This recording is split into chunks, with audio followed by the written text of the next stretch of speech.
میرا خیال ہے ہر تیسرا بندہ دوسرا بندہ غریب ہے اور بڑا ہی غریب ہے. ایک پیالہ ایک کمبل کریم نے فرمایا لے کے آؤ. وہ لائے تو محبوب فرمانے لگے کون خریدے گا؟ ایک نے کہا 1 دینار, ایک نے کہا 2 دینار. محبوب نے بولی لگوا دی, 2 دینار کا بیچ دیا. فرمایا جا 1 دینار کی روٹی لے جا. یہ نوجوانوں کو فکر دی کہ وہ انویسٹمنٹ میں تم نے ذات سے اپنے گھر سے لینی ہے. وہ 10-15 ہزار کا ٹھیلا بھی کسی سے نہیں کہنا تو لگا کے دے. جاؤ 1 دینار کا کھانا لے جاؤ, 1 دینار کا کلاڑا خرید کے لاؤ. صحابہ فرماتے ہیں وہ کلاڑا لایا, پر نصیب دیکھو اس کلاڑے میں دستہ نبی کریم نے اپنے دستے مبارک سے لگایا. فرمایا جا جنگل میں جا کے لکڑیاں کاٹ اور بیچ, کھا بھی اور کھلا بھی, پی بھی اور پلا بھی, 10 دن مجھے نظر نہ آنا. یارو یہ کیا بات ہوئی؟ مایوس رہنا, کمزور رہنا, فلانے نے میرے ساتھ تعاون نہیں کیا تو میں پیچھے رہ گیا, فلانے نے ہاتھ نہیں پکڑا. تو اپنی دنیا آپ پیدا کر, اگر زندوں میں خود جدوجہد کر, میدان میں اتر, ہمت کر. حضرت حسن بصری رحمت اللہ علیہ کے پاس ایک نوجوان نے آ کے عرض کی حضور بس آج کے بعد میں نے کام نہیں کرنا. فرمایا تمہیں کیا ہوا ہے؟ کہنے لگا آج میں نے عجیب منظر دیکھا ہے. میں نے دیکھا ہے کہ ایک شیر نے شکار کیا بکرے کا, آدھا کھایا ہے, آدھا منہ میں پکڑ کے پہاڑی پہ چڑھ گیا. وہاں ایک نابینا لومڑی بیٹھی تھی, باقی کا اس نے اسے کھلایا ہے. تو حضور میں یہ سمجھ گیا ہوں کہ جو رب اس نابینا لومڑی کے لیے بندوبست کرتا ہے میرے لیے بھی کرے گا, لہذا میں نے کام نہیں کرنا. حضرت حسن بصری بڑا مسکرائے, فرمانے لگے کہانی میں کردار تو نے 2 دیکھے, ایک شیر ایک لومڑی. فرمانے لگے کیا بات ہے تیری, تم نے لومڑی بننے کا پروگرام بنایا, شیر بننے کا کیوں نہیں بنایا؟ تو شیر بننا, شکار کار, خود بھی کھا دوسروں کو بھی کھلا. یہ کیا بات ہوئی؟ امت کے جوان فائلیں لیے دفتروں کے چکر لگاتے اور اپنی بغل میں کاغذات لیے امبیسیوں کے پھرے کاٹتے اور ایجنٹوں سے سوال کرتے کہ مجھے ملک سے باہر جانا ہے, کیا طریقہ ہے؟ یہاں رہ کے بھی محنت ہو سکتی ہے, اپنی مٹی پہ چلنے کا سلیقہ سیکھو. سنگ مرمر پہ چلو گے تو پھسل جاؤ گے. دوستو سنو, میرے کریم نے فرمایا جا لکڑیاں. ایک پیشہ برا ہے میرے بھائیوں, ایک پیشہ وہ ہے کسی کے آگے ہاتھ پھیلانا. باقی دنیا میں کوئی پیشہ برا جو ٹھیلا لگاتا ہے اور مالٹے بیچتا ہے اور سیب بیچتا ہے, بڑا عزت والا آدمی. یہ شارٹ کٹ چھوڑ دو, دوسروں پہ بھروسہ کرنا چھوڑ دو. وہ شاعر ایک بیٹھا تھا نا, شاعر مجھ سے ناراض نہ ہو جائیں, تو کئی دفعہ وہ شعر و شاعری میں بھی ان کی حالت بڑی خستہ ہو جاتی ہے. جن دنوں لوگ پتلے کپڑے پہنتے ہیں, بعض شاعروں نے ان دنوں میں بھی موٹی چادر لی ہوئی ہوتی ہے. تو ایک جگہ بیچارہ بیٹھا تھا کونے میں, اللہ ماشاءاللہ سب کی بات نہیں, تو حالت ایسی خستہ تھی. ایک بندہ 5 روپے پھینک گیا, ہاں خوددار, بڑی تکلیف کو اٹھا اپنے پیسے. تو اس نے کہا آپ کی حالت بتا رہی ہے, آپ کو ضرورت ہے. اس نے کہا ضرورت پڑی تو اللہ رسول سے مانگوں گا, تیرے سے کیوں مانگوں گا؟ شعر بڑا قیمتی کہا. اس نے کہا یہ آرزوئے کرم اور میں آپ سے کروں, یہ آرزوئے کرم اور میں آپ سے کروں, یہ بھیک اس کو دیجئے جس کا خدا نہ ہو. میں تو وارث ہے میرے اللہ رسول, میں کو لاوارث ہوں کہ تیرے سے مانگتا پھروں؟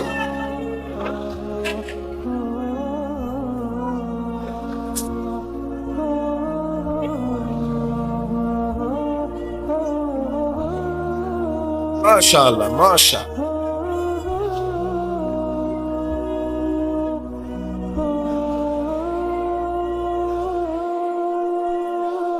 بس ہم سمجھے ہماری قیمت وصول ہو گئی. اگر خودداری پر نوجوان نعرے لگانے لگ گئے تو پھر تو بات بن گئی. لگتا ہے محنت کا ارادہ بن گیا ہے. انشاءاللہ تعالی کشکول ٹوٹنے کا ٹائم آ گیا ہے. کرم کی برکھا برسے گی, یہی ملت کا جوان قیادت کرے گا. اور یاد رکھنا ہمیشہ قیادتیں غریبوں کے بچوں نے کی ہیں, جنہوں نے آدھی قیمت پہ کتابیں لے کے پڑھی ہیں, بڑی ڈگریاں انہوں نے حاصل کی ہیں. یہ کمزور نہ پڑھو. نبی پاک داعیہ اللہ ہے, حضور نے جگایا ہے, 15 دن نظر نہ آنا, مزدوری کر.